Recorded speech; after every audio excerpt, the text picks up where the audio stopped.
Good morning ka-success! Sa video ito guys, kukumustahin lang kita kasi kahapon gumawa ako ng video. Sinearch ko.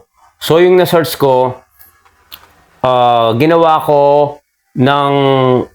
kong content para especially sa mga baguhan na magkaroon sila ng idea sa paggawa ng video. Kasi as a content creator, normal lang na nauubusan tayo ng content o idea sa paggawa ng video. Kaya kung ikaw ay baguhan, kung hindi mo pa napapanood yung video ko kahapon, nasa Facebook wall ko, try mong puntahan para magkaroon ka na din ng idea para makagawa ka na ng video mo. Kung ano yung mapipili mo doon. Pero syempre, bago ka gumawa ng video, kailangan alam mo rin sundan yung patakaran kay Facebook tulad ng community standard, content monetization policy, at partner monetization policy.